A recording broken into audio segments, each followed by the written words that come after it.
Training to be a driving instructor often requires you to step outside your comfort zone, especially when you start teaching learners. To start with, you doubt yourself, unsure if you're doing the right thing in the right way, and you may well feel out of your depth for a while. Is that something you felt yourself? If it was, please let me know in the comments. Trust in yourself though and persevere. You'll get there, especially if you use our help. Stepping outside your comfort zone is always a bit scary, which I know only too well because that's what I had to do back in September. I was invited to give a seminar at the annual National Conference for Driving Instructors organised by the ADI, NJC and Intelligent Instructor, which was a huge privilege. It's the #1 event for both ADIs and PDIs, allowing us all to engage, network, learn and develop. So get yourself along next year if you can. I've included a link below so you can check out the details. We'll be there both exhibiting and speaking, so it would be great to meet you. This video is a recording of my seminar. The room had seating for 120, every seat was filled, and maybe we had another 80 people packed around the edges of the room. To be honest, it was pretty nerve-wracking for me, standing in front of so many people. But I did it, learnt a lot from that, and I'll feel far more relaxed and confident when I do it again. So even after 20 years in the job, teaching thousands of learners and training hundreds of instructors, I'm still learning and developing. Anyway, here's me helping about 200 PDIs understand how using discovery, clarity and practice can massively simplify the Part 3 test. And if you stick around to the end, you'll find out how to get a 30% discount to my Part 3 online training course, which massively simplifies the process and greatly increases your chances of passing. Okay, we are going to start a little bit early. So can I introduce Jeff Lucas from ADI, Advanced ADI Training. I do apologise. Morning. This is when you clap.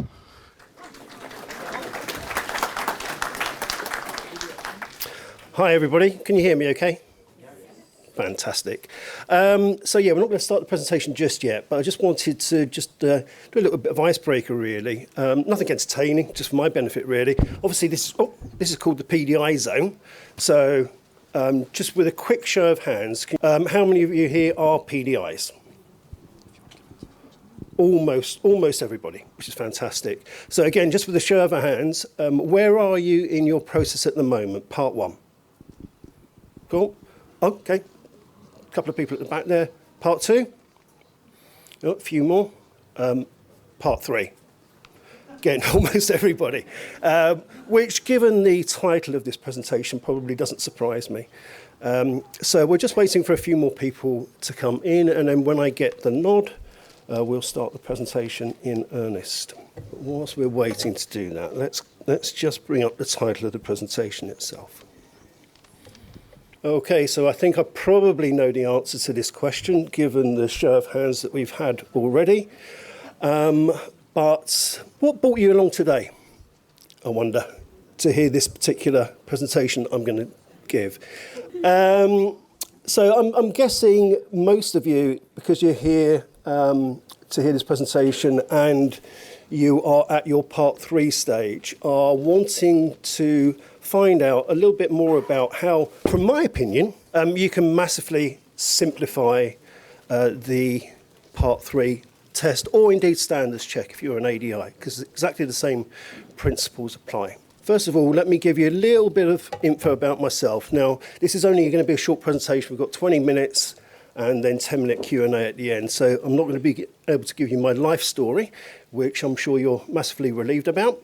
But I have been a Grade A driving instructor and ADI trainer for 20 years now. And I run AAT, which I started forming about 3 years ago, but actually only launched officially a year ago, which is called AAT, which stands for Advanced ADI Training. And we're an online business, principally. I do some face-to-face support, but almost all of it is online. And let me tell you a little bit more about my thoughts and ideas around the Part 3 process. So if you are studying for your Part 3 test, let me take a guess. You're struggling to get your head around the 17 competencies. How many people would say yes to that? Cool, quite a few. And you're stressing about that day when you have the examiner in the car assessing you about those competencies. So if you're trained to be a driving instructor, either with a driving school or you're doing it under your own steam and you've been watching videos and reading books, it's likely your head has been bombarded with the importance of the 17 competencies, which is probably feeling overwhelming, intimidating, and stressful. So in this presentation and through my online training, I'm hopefully going to take away a lot of your stress and show you how passing your Part 3 or standards check simply requires using 3 words: discovery, clarity, and practice. So let's look into that in a little bit more detail. So at the start of any driving lesson, you should use discovery to get some potentially important information. Let me show you what I mean. So I'll sort of guide you from here around the slide. So if we start off top left. Okay, so first of all, at the beginning of a lesson and partway through a lesson, you need to check in with your student and find out some basic things like how are they, both physically and mentally. Because unless you know that, it's very difficult to work out exactly what you're going to do. So rather than coming into your lesson with a preconceived idea of how that lesson is going to go, only to find out that your student has got a raging cold or has had a blazing row with somebody or is stressing about exams and their brain has gone to mush, it's no real point in coming in with a detailed lesson plan and then enforcing that on your student. So you need to figure out how they are. Then, simply by asking a question, find out what's happened since you last took them on an official lesson, both in terms of their general lives, but also more specifically in terms of any driving they've done since you last took them on an official lesson. Then if we move over onto the right-hand side, we need to look at what is it that you're going to practice with your student on that particular session. Is it going to be something that you've recapped and you've done before, or are you going to be tackling something that's brand new, or could it perhaps be a combination of the two? Then, once you've established that, you can start looking at how you're going to practice. So, what are the sorts of challenges that they're going to be facing based on their current level of development, and therefore what sort of level of support might be best for you to give them? But all of that information has to come from a discovery conversation. And as I say, this applies not just at the beginning of a lesson, but throughout a lesson.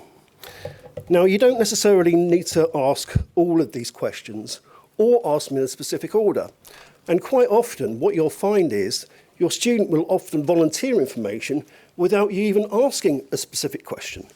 Really, it's just about having a chat to baseline the key factors, as we'll have a look at now. Hello, how are you? I'm good, thank you. How are you? Yeah, good, thanks. You've had a good day so far? I've not actually done much today, to be Have you? honest. I've had loads of study periods and frees and stuff like that. Oh, So I've only right, had okay. about 2 lessons. So Okay. not very productive. And what have you been up to since I saw you last? I did the bridge and I did Grimston Bar roundabout. Oh, well, Yeah, good. making progress, so yeah. And how did that go? They both went fine. Yeah, they're absolutely fine. And then I drove into town, like the back roads, and then I did the roundabout at Go Outdoors, like that one. Mm-hmm. So I drove to Go Outdoors and then the roundabout at Moss Cross as well. Ooh, So yeah, slowly getting there. good. Okay. Was that with mum or dad or both? Dad. Yeah. And how was he? What was his feedback, if anything? He was fine actually, it was just getting prepared, like in gear before the junction. Like, I'd get in gear as I was approaching the junction, and then it just was happening a bit too slow, like the pulling away and everything. Right. Okay. So it was just having to get all that sorted beforehand, but then after that it was fine. Right, okay, cool. Right, so we've got an hour and a half today, haven't we? Yes. Okay, so what I was thinking, got a couple of options really, but one option, I'll explain both. One option was to drive out of here, go up to Brimston Bar roundabout, Yeah. turn left, go down on the dual carriageway, Yeah. okay, via the slip road. Yeah. Yeah. Head off down towards Monk's Cross, and then come off at Hopgrove roundabout, and then work our way over to where Sainsbury's is at Monk's Cross. Yeah. Okay, which is where the test centre is Yeah. as well. Yeah. And then we could do some work on roundabouts around there. Yeah. Because whatever route you go on your test, you're There's going always to going have to be roundabout. quite a few roundabouts to deal Yeah. with. Okay, so that's sort of option number one. Option number two would be basically the same route, but when we get over to Sainsbury's car park, rather than focusing mainly on roundabouts, we could focus mainly again on parking,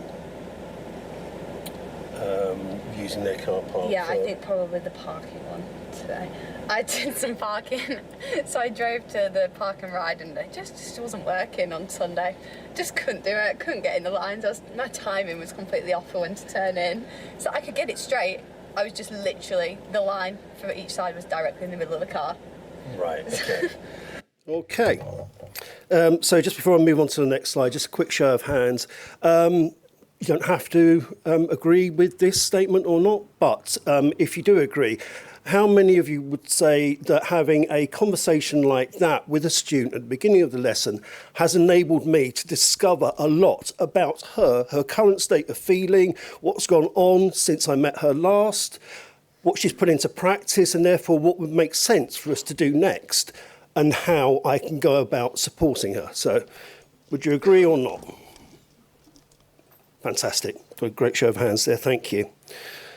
So next, you need to get clarity on what's going to happen when the wheels start rolling, how much support your student may need, how you will deliver that support, where you're going to be driving, and any stress points that might throw up.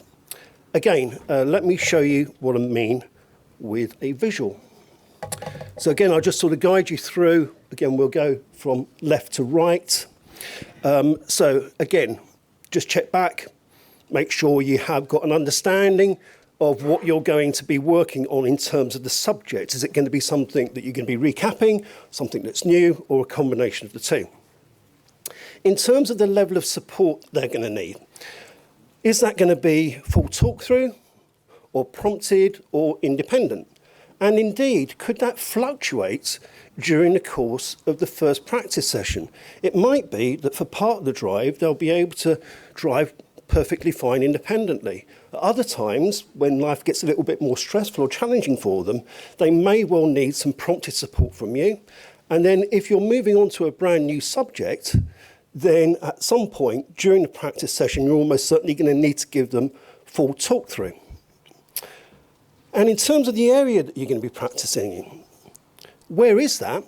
And what's the route that you're going to take from where you're starting over to that practice area? Because again, that could be important because it might throw up various stress points for the student, which you can then identify before the wheels get rolling, and therefore that's when you can give them a higher level of support than at other times. And then in terms of the actual broad structure of the lesson, how long is that going to be? And then once that practice has been completed, what are you going to do next? And again, this is what that looks and sounds like for real. Right, well, let's start off with that then. If we can get that fixed quickly, we might still have a bit of time to do some roundabouts, okay? So, just thinking about the initial route then. So we're going to pull out of here, we're going to turn left.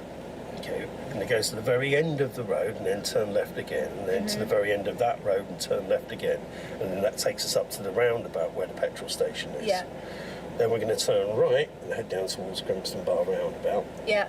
And then we're going to come off at the first exit and then join the dual carriageway. Yeah. So visualising all of that in your head, how much, if any of it, do you feel like you would be confident in dealing with on your own? What parts, if any, would you want me to give you some support and guidance with? Probably Grimston Bar and then pulling off intervals across, but apart from that, it should be okay. Okay. I'm pulling out of here. Right, okay. It's very busy. To be honest, it's probably going to be the most challenging part of the whole drive. Yeah. Okay. So in these types of situations, we don't have any choice other than just to work our way through the situation. Yeah. Little bit by little bit by little bit. Mm-hmm. Okay. So given this girl is about to jump in what looks like her mum's car, yeah. do you think it might be worth waiting for that car to pull away? Because then you've got more room. Yeah. So like anything else, we just need to suck in as much visual information as we can get. And in these types of situations, it changes very, very rapidly.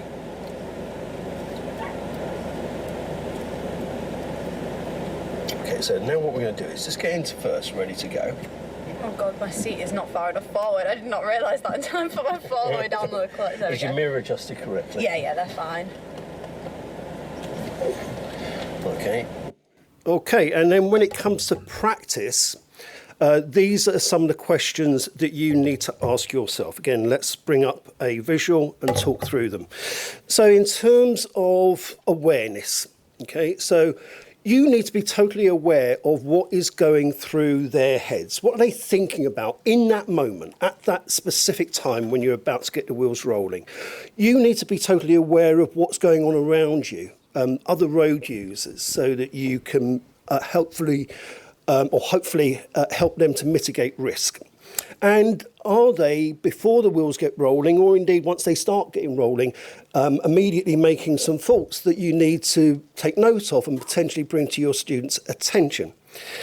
In terms of how you're going to plan the first part of your practice session, think about the timing of which you're going to be giving route directions and instructions, and what level of instruction are you going to give them based on the conversation that you just had minutes prior.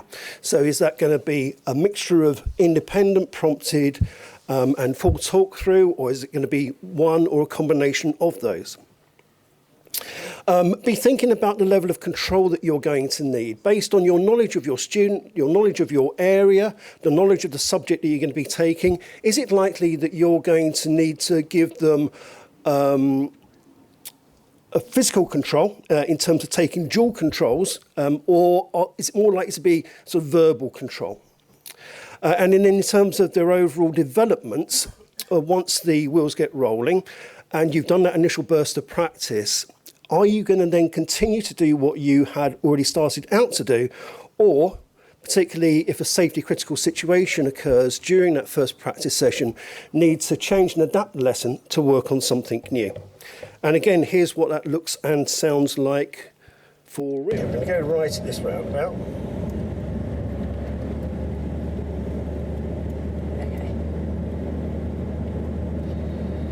We're going straight down third exit. Yep.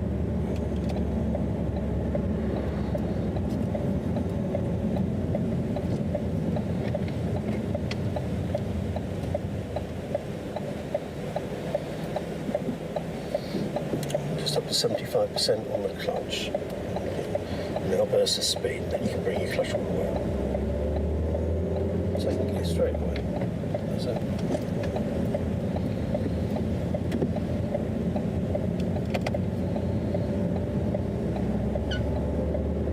And then move over into the left-hand lane when it's safe to.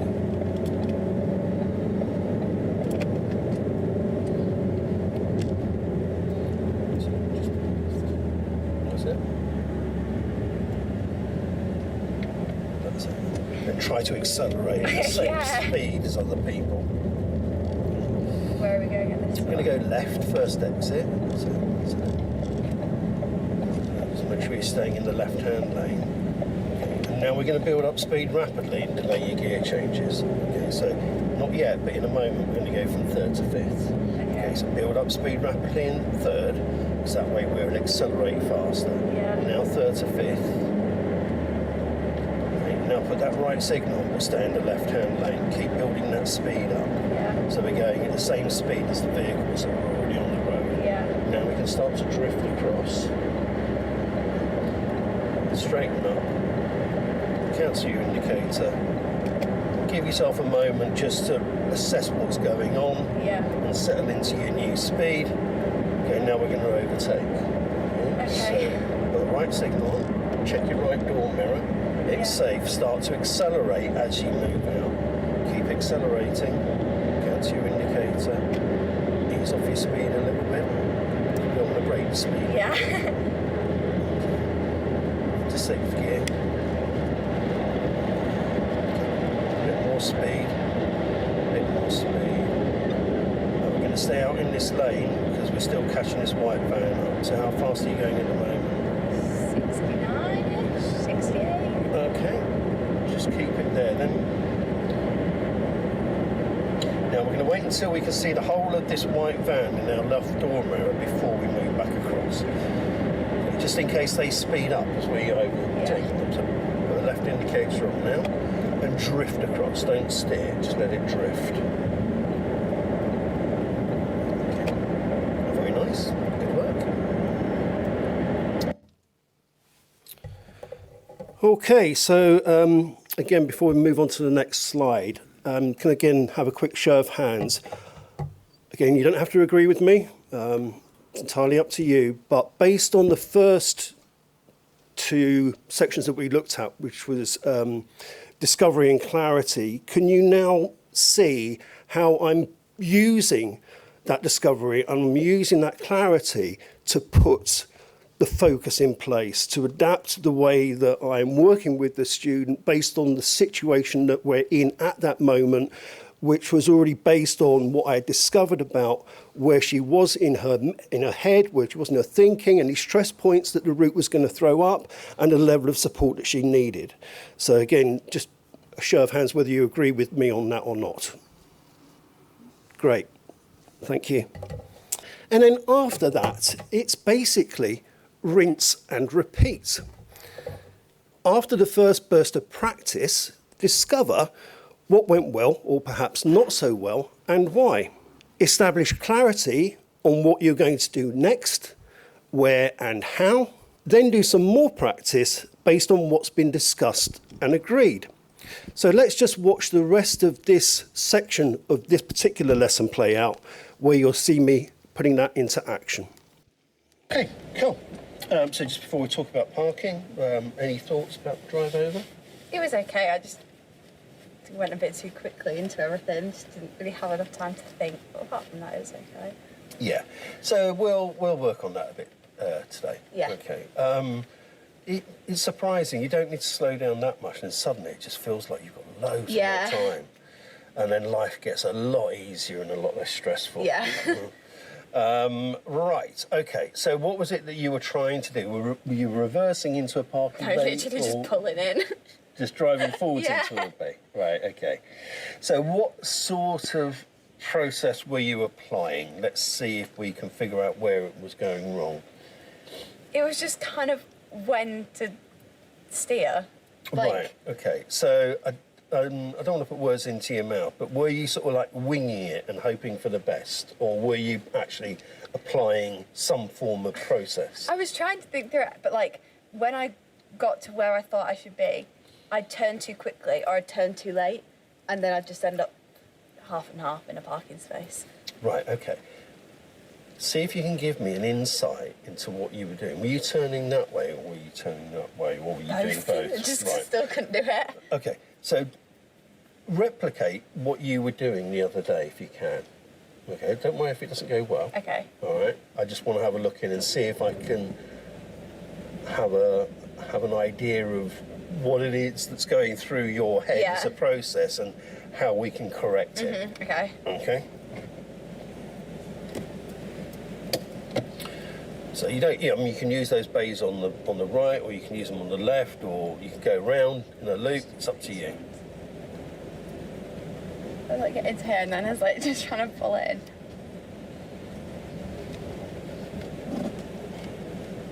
Okay. Well, that worked. Yeah. Of course, the time that I try and do it wrong, it actually works. Wow, that's quite amazing, actually. You are a little bit tight on this side, okay. But that said, let's A, slow everything right down. B, let's put a little bit of a process in it so that you're likely to get it right first time, right? Rather than hoping for the best.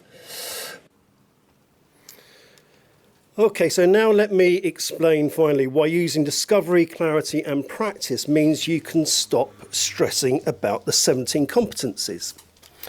Because when you think about it, as I've already highlighted, discovery, clarity and practice is a repeatable and cyclical, if I can get my words out, process. So you start off discovering important information that is going to help you to determine what you're going to do in the lesson, where and how. You then get clarity on how you're going to be working together, the level of support that they're going to need, and then finally you put some practice in, after which you go back to discovery and repeat the process throughout the course of the lesson. And what I would suggest is that in lessons, particularly a part 3 or a standards check lesson, you should break that lesson down into 2 chunks, or possibly 3 chunks if time and subject and environment allows, so that you can put this process into place not just once but a number of times. Now, if you look at the part 3 marking sheet, the 17 competencies, and study it against this presentation and my concept, what you'll find is that using discovery very, very strongly correlates to the lesson planning section of the part 3 test. Using clarity very strongly correlates to the risk management section of the part 3 test, and then using practice very strongly correlates to the teaching and learning strategies of the part 3 test. So if you can get your head around just discovery, clarity and practice, you feel confident in using it, and you're using it effectively day in and day out with your regular lessons, then when it comes to your part 3 or a standards check, you can ignore the 17 competencies completely, because if you deliver a great lesson around the 3 words of discovery, clarity and practice, you're naturally going to be scoring high 2s and 3s all the way down the part 3 test sheet. Okay, so that's the end of the presentation. First of all, thank you very much, ladies and gentlemen. Thank you. I do hope you enjoyed the presentation. If you want to know more, come and see us on stand 50, which is the back of the hall, left-hand corner, and we'd love to see you and have a chat then. Thanks. Okay, thanks very much to Jeff. Okay, as promised, here's how to get 30% off my Part 3 online training course, which includes over 60 hours of videos guiding you through the full Part 3 process, teaching you the essential skills you'll need to be a great driver trainer, quizzes and assessments to ensure you are learning and developing, and important downloads, plus unlimited access to me for personal support and guidance. Just use the link in the description below or the top comments and you'll be able to enroll immediately. You'll get unlimited access to all of the content for 12 months, plus a 30-day, no questions asked, full money-back guarantee. As always, thanks for watching, keep safe, and I'll see you again soon. Bye.